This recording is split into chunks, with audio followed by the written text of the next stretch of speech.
બનાસ નદીનું પાણી કાંકરેજના ખારિયા ગામે પહોંચ્યું।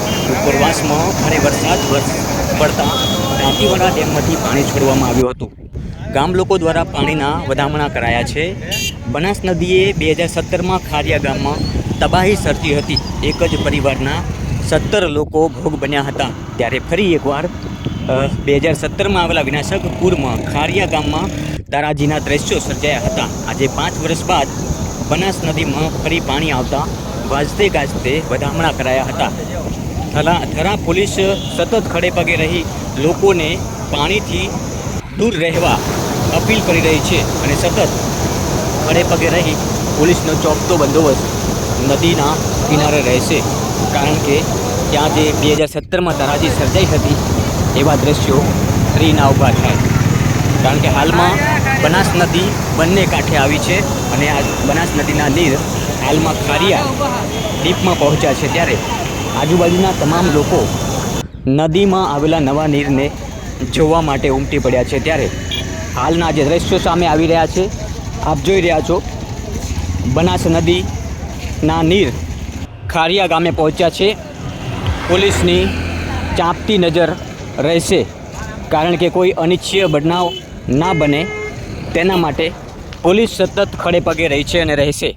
આપ જે દ્રશ્ય જોઈ રહ્યા છો, હાલમાં દાંતીવાડામાંથી છોડેલું પાણી આજે ખારિયા ડીપમાં પહોંચ્યું છે। ત્યારે સ્થાનિક લોકો જોવા માટે ઉમટી રહ્યા છે, પરંતુ સ્થાનિક લોકોને બનાસ તક ન્યૂઝ નેટવર્ક પણ અપીલ કરે છે કે પાણીની નજીક ના જવું, સેલ્ફી ફોટો પાડવા માટે પોતાનો જીવ જોખમમાં નાખવો નહીં।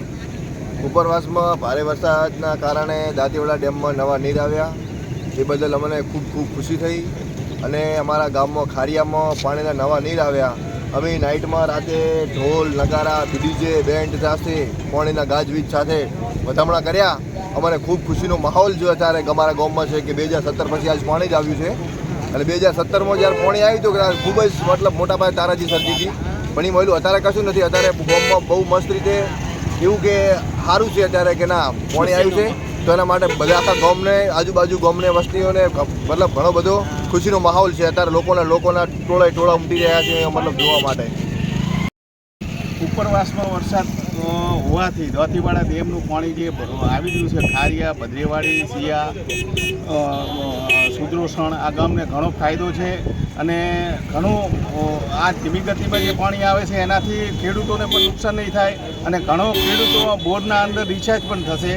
અને આ પરિસ્થિતિમાં જો પાણી આવે તો બહુ સારું રહેશે।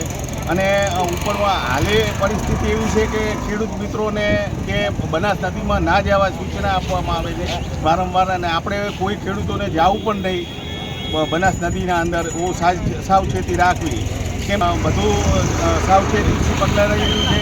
અને ખૂબ આનંદનો માહોલ છે કાંકરેજ તાલુકાના અંદર, અને આવો આનંદનો માહોલ રહે અને 10-15 દિવસ આવું પાણી ચાલે તો બહુ આનંદ થાય। તો કેવો હાલ 2017માં પણ પૂર આવ્યું, પણ ત્યારે શું હતું કે પૂરને નુકસાન ઘણું થયું હતું કાંકરેજ તાલુકાને, બહુ એટલે ખેડૂતોને ઘણું નુકસાન હતું। પણ આજે હાલની પરિસ્થિતિ એવી છે કે એના અંદર જો પાણી આવી રહ્યું છે એના અંદર ઘણો ફાયદો ખેડૂતોને થઈ શકે છે।